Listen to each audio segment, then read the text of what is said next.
Hey everybody, and welcome back to the show. I'm Johnny Kane with Sportscaster.com. You're listening to Open Mic here on WJR. And if you follow athletics on any level, in particular at the prep level or in college athletics, you know the importance of having a strong AD, an athletics director. It's a job that's not for the faint of heart. It's a job that certainly you've got to have a great understanding, great knowledge of what you want to implement and what you want your university athletics to stand for. And Steve Waterfield is the AD at Oakland University.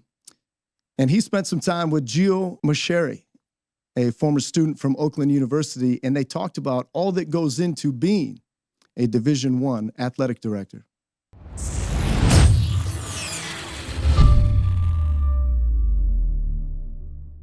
Welcome in, everybody. My name is Giovanni Moceri here for Sportscaster.com. Now, in college sports, we hear a lot about the athletic director, but unfortunately, it comes usually when something happens to your favorite program and you need somebody to blame. But I know that isn't always justified. So today I wanted to investigate and understand the position of an athletic director. And joining me today to help us in gaining that understanding is the director of athletics at Oakland University, Steve Waterfield. Mr. Waterfield, welcome in. Hey, Giovanni, how are you doing? Doing fantastic. So I want to start things off. So I know you're only one person, and I understand that the biggest, only highest priority stuff in the athletic department comes to you. So I'm curious, for all that happens in the department, what comes to your desk? Kind of what are some of the tasks that you deal with personally, and what are stuff that you delegate? How do you manage that?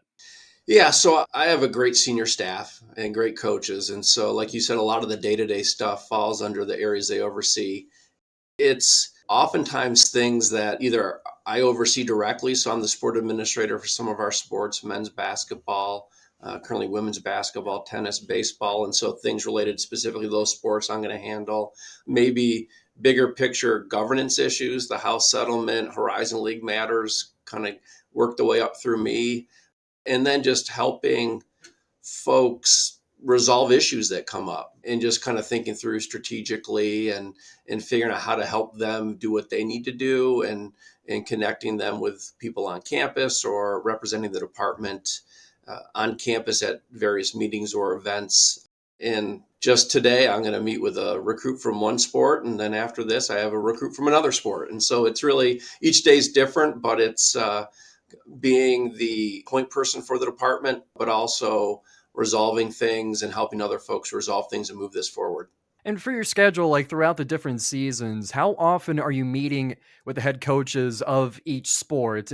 Are you kind of keeping in constant contact? Or I'm curious, like, what are some of the matters that you and those head coaches discuss? Yes, one of the great things about how we have our offices set up is the head coaches, for the most part, are all around my office. And they're all either a few steps away, a phone call away, a text away if things come up. But then the flip side is access to me. I mean, I try to keep my door open as much as possible and invite them to come in, and they just ask me questions or how can I help them out with whatever they need. And then how are you able to stay in contact with the student athletes? And I'm sure that becomes much more difficult just given, the volume, but is it only through the student athlete advisory committee, SAC, or like how else are you able to keep in touch with the athletes themselves? Yeah, it's interesting you mentioned that. I tell people the more responsibility you tend to get in athletics, the further away you get from kind of regular interactions with student athletes. When I started out as an assistant compliance director at Ohio State, I would get interactions with student athletes on a host of things all the time, every day. So what I try to do is spend time going to events and competitions.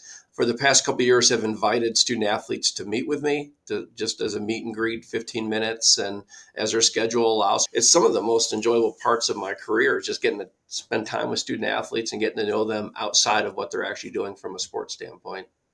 And then from what you've seen from the student athlete themselves, a lot is made in the media about how athletes have changed nowadays, and the NIL and transfer portal stuff kind of changes the attitude. But from your perspective, like, has the student athlete, their perspective, their drive, has that really changed in the over those years, or is it overblown, that kind of story? Yeah, I think, like you said, there's different factors that come into play that didn't exist when I got into this 20 plus years ago. I mean, NIL, the transfer portal, the growth of social media and how that impacts things. To the core, they're the same. They are in a wonderful time in their lives. They are elite athletes that have an opportunity to play Division I athletics and go to school and be around other student athletes and students. And I think that the characteristics that get them here and allow them to succeed and hopefully flourish are the same now than they were 20, 25 years ago. I think a lot of the factors around it are different, but I went to college when email was just becoming a thing. And so going to school and some of the other things change and evolve. But I think at the core, to get to where they've gotten and to what they've accomplished, I think there's some just talents and characteristics that stand the test of time. So something that I've started to notice when it comes to not just college sports, but sports in general, is I feel like there's a contradictory between the business side and the sport itself, like the purity of competition, we could say. For you having to make a lot of those decisions when it comes to that, do they kind of go against each other, the business and the sport, or do they blend in more smoothly? Because I feel like sometimes they're contradictory. Yeah, I think sometimes there's a tension between the two. Obviously, the business piece of it, the revenue, that's important to be able to put on events and to provide student athletes with resources. And so you have to accept some of whether you call it the commercialization of college athletics or whatever you want to term it. But that's just a reality that revenue is important, and the revenue is end of the day is going to help our sports programs in the department have a better experience or more resources. The other piece to it becomes, I think there's certain things that just aren't really compatible in college athletics. I mean, to me, obviously the prevalence of gambling and legal sports wagering. There's no way I would take money from that. I just philosophically, it's not right. It's against the NCAA rules, but just understanding how that impacts college student athletes and college students. There's not an amount of money realistically that to me makes it okay. And so there's certain things that you just have to focus on kind of the core values and what you believe is right, knowing that ultimately you also want to try to find ways to get revenue to help sports programs, student athletes have an even better competitive academic and personal experience. And then on the other side of that, like sometimes, for a department, those resources or revenue or whichever it is, isn't there enough. And unfortunately, some programs have to be cut. And I noticed specifically in the Horizon League, Cleveland State had to make a couple of cuts to their wrestling, women's golf, and their softball programs. So for certain programs, like what do those teams have to do to stay alive? Or is this unfortunately just the nature of the business? Yeah, I think each institution makes decisions based on the institution, and we're all different. I'm obviously a big believer in opportunities and keeping the opportunities that we have.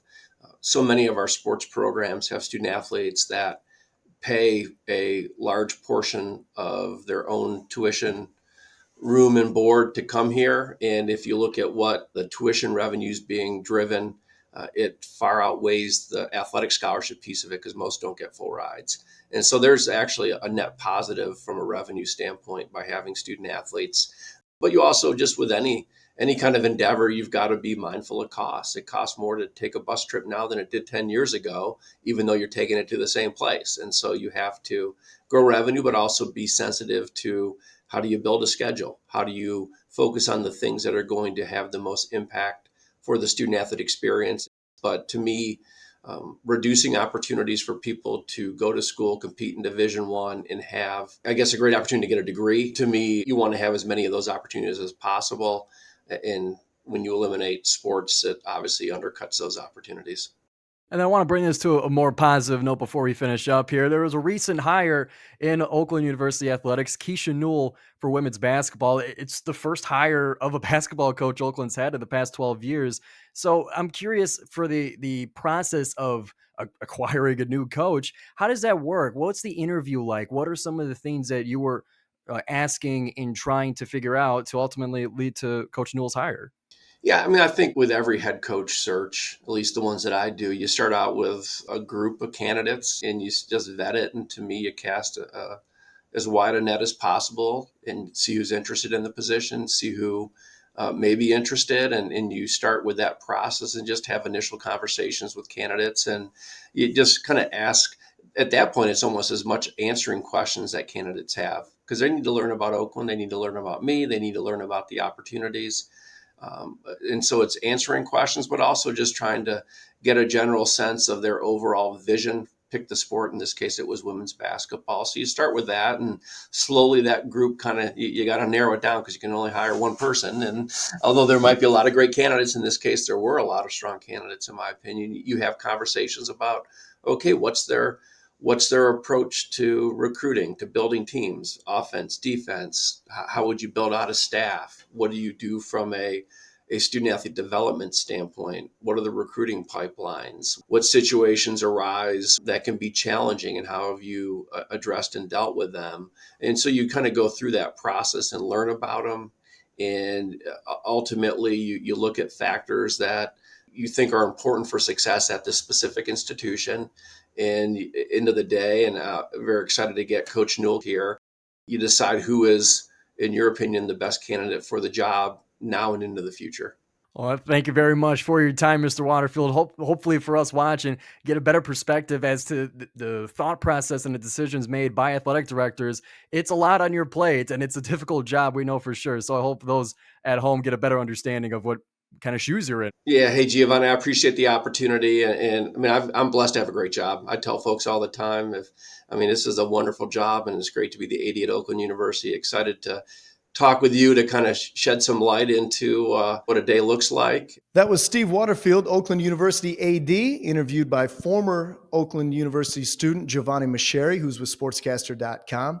If you'd like to hear the entire interview or any part of tonight's show, all you have to do is log on to Sportscaster.com and you can watch the full videos with all our guests.